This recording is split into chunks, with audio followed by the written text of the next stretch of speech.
City has played host to this structural, technical and economic cooperation. Basically ఈ అలయన్సెస్లో దాదాపు 7 countries అనమాట. ఈ 7 countries వచ్చి కూడా starting from India, Nepal, Bhutan, Myanmar, Sri Lanka, Bangladesh and Thailand. ఇవన్నీ కూడా బేసిక్గా bay of Bengal rim countries కాబట్టి ఈ ట్రేడ్ ఇనిషియేటివ్ అంటే they opened up this in 1997లో ఈ ట్రేడ్ ఇనిషియేటివ్ టేకప్ చేశారు. ఈ allegiance basically we have different world initiatives ఉన్నాయి కాబట్టి పార్ట్ ఆఫ్ ద వరల్డ్ ఇనిషియేటివ్లో వన్ ఆఫ్ దిస్ లోకల్ ఈ అలిజెన్స్ ఏవో ఉన్నాయో ఈ 7 countries have got together for a free trade kind of a zone. దాంట్లో వాళ్ళు 14 పాయింట్స్ ఏవో దే హ్యావ్ ఐడెంటిఫైడ్ అనమాట. దాంట్లో India is leading today in is a leader for the ports and connectivity and communications కాబట్టి today the first time ఈ port agreements అని ఈ port discussions ఈ కాన్క్లేవ్లో జరగడం జరిగింది.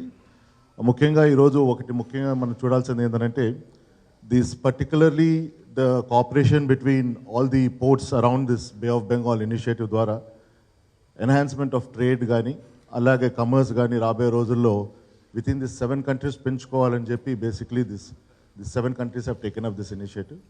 దాని ద్వారా ఈరోజు మొదటిసారిగా they held this meeting here and they invited as an industries ministers కాబట్టి the conclave had invited me and also we were presently happy that the first meeting took place in the city of Visakhapatnam which is the destination for as the set city of destiny కాబట్టి. And if there any particular questions you can please ask me. అంటే ship breaking unit అనేది is actually highly pollution driven industry. The port that they are operating in Gujarat is a very remote location and it is a location where basically human population అనేది చాలా దగ్గర ఉండదు. ఎందుకంటే it's basically if you see the port of that where they are ship breaking in Gujarat చూశారు the nearest inhabitants వచ్చి దాదాపు they are more than hundreds of kilometres అవే.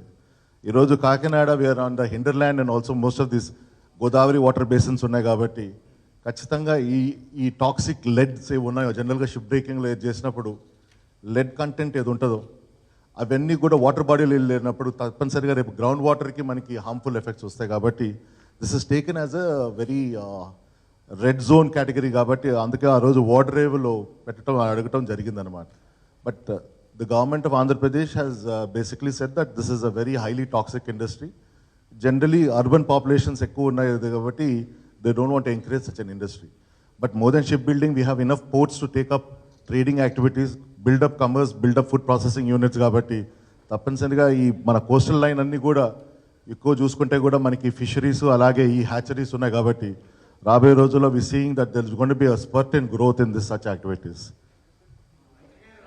ఈ విషయంలో మాత్రం మేము చాలా స్పష్టంగా చెప్పడం కూడా జరిగింది. I think in the previous government టైంలో దుగ్గరాజపట్నం అంటే జనరల్గా ఏపీ రీఆర్గనైజేషన్ యాక్ట్ ప్రకారం they have considered Dugarajapatnam as a port ఆ టైంలో.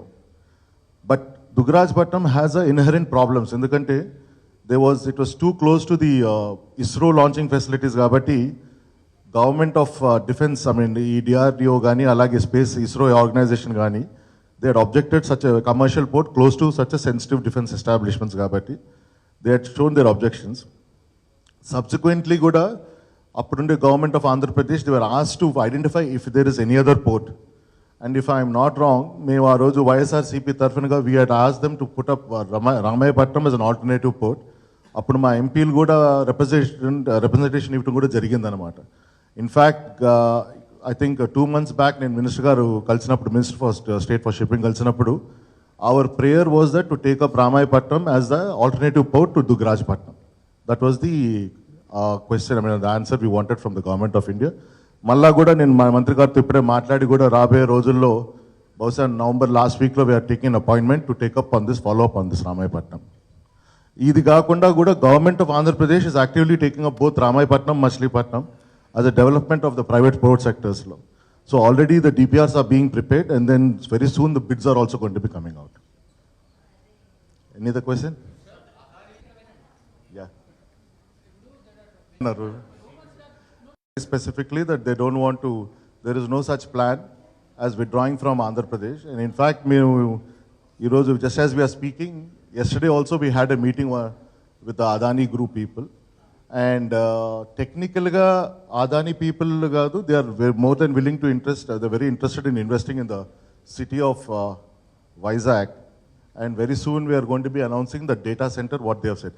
కానీ కాకపోతే there is certain amount of, ఇప్పుడు మేము కేవలం సిఐఏ పార్ట్నర్షిప్స్ ఎంఓయూస్ కోసం ఏదో పెద్ద టికెట్ లేకపోతే ఏదో భారీ ఇన్వెస్ట్మెంట్స్ అని చెప్పడం కాకుండా we are asking them actually what are your investments your planning to put up. మాట వరుస కాకుండా what is that your going to keep up.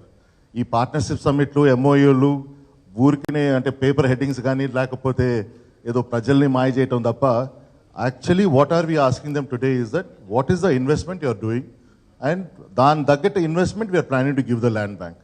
We do not want, ఇప్పుడు ఈరోజు మేము ఒకటే అడిగేది కంపెనీస్, ఏ కంపెనీ వచ్చినా కూడా మీరు 70,000 కోట్లు పెట్టాలనుకుంటే commit that plan to us. ఊరికనే మాకు ఎంఓఎస్ ద్వారా ఏదో పేరు చెప్పి తర్వాత తీసుకోవటమే కాదు, commit that plan to us. మీరు you're willing to commit to that plan, we're willing also to commit the land bank. లేదా you want to go in a staggered way of growth, తప్పనిసరిగా మీకు కావాల్సిన ల్యాండ్ బ్యాంక్ అవసరం ఉన్నప్పుడు మేము ఇస్తామంటాను. We do not want to give any blind kind of blank cheque లాగా ఇచ్చి we do not want to ఈరోజు ఎందుకనంటే one of the adverse effects that we are seeing today, there are genuine companies who are coming to invest, but we don't have the land bank in that area. Because lost of the land, ఈ land bank ఏవి ఉన్నాయో ఇవన్నీ కూడా ఈ MOs ద్వారా black చేసుకొని పక్కన పెట్టున్నారు. Genuine companies are not willing to come and take up because they don't have the land bank. So ఇలాంటి ప్రాబ్లమ్స్ రాకూడదనే చెప్పి మేము ఏ కంపెనీ అయినా సరే, ఎక్స్ కావచ్చు, వై కావచ్చు, ఏదైనా సరే, we're asking them specifically you please define your investment plan. ఆ ఇన్వెస్ట్మెంట్ ప్లాన్ తగ్గట్టుగా మేము ఆ ల్యాండ్ బ్యాంక్ ఇస్తామని అడుగుతున్నాం. అందుకని Adanis are very clear, they want to invest in city of Vizag and they committed to invest in city of Vizag. ఆ investment వాళ్ళు ఎంత చెప్తున్నారో దాని తగ్గట్టుగా మేము ల్యాండ్ బ్యాంక్ ఇవ్వాలనుకుంటున్నాం. What has happened is in 2018, in partnership సమ్మిట్లో ఇక్కడ వైజాగ్లో they signed up a programme. అప్పుడు సిఐఏ పార్ట్నర్షిప్ సమ్మిట్లో ఎంఓయూ సంతకం పెట్టిన తర్వాత 2018 డిసెంబర్లో I think there was an objection raised by the then APIIC department saying that ఈ ఎంఓయూ చేయటం ఒకరు ల్యాండ్ బ్యాంక్ ఇవ్వటం మనం వేరే వాళ్ళకి అని చెప్పడం they had raised one nodal point. అయినా కూడా అప్పుడు the then state government went ahead and issued a GO for land allocation. A total land bank of 175 acres was to be issued to them. 175 acres, I think if I'm not wrong, January టైంలో that MoU అంటే ఈ hand over జరగటం జరిగిందనమాట. వాళ్ళు 10% of that value of the land, what ever agreed value, వాళ్ళు deposit చేయటం జరిగింది. కానీ అప్పుడుండే ప్రభుత్వం ఆ 175 acres పూర్తిగా ఇవ్వకుండా, ఎందుకంటే ఆ 175 acresలో 2 పార్సల్స్గా ఉన్నాయి, వన్ వచ్చి 135 acres, ఇంకోటి వచ్చి 40 acres. ఆ 135 acresలో there was a dispute with the farmers. It was an existing dispute with the farmers and the disputed land they had given to the Reliance people.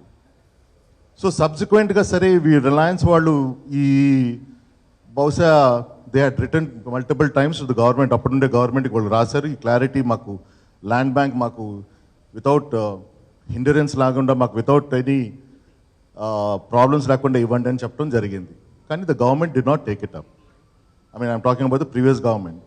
సబ్సిక్వెంట్గా మేము వచ్చిన తర్వాత, మాగా ప్రభుత్వం వచ్చిన తర్వాత, it was a general administrative notices we had given. ఎందుకంటే agreement చేసిన 90 రోజుల్లో తప్పనిసరిగా పూర్తి అమౌంట్ కట్టాలన్నమాట యాజ్ పర్ ద రూల్ ప్రకారం.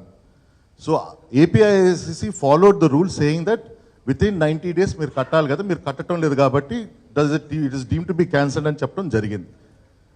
But Reliance had written back saying that we have a disputed land ఇక్కడ మాకు ఉంది కాబట్టి we cannot address this అని చెప్పినప్పుడు తప్పనిసరిగా then we had gone back to Reliance and asked them, if you want alternative piece of land, you please tell us, we'll give the piece of land. And so those negotiations are going on right now. What is the alternative piece of land they want to identify?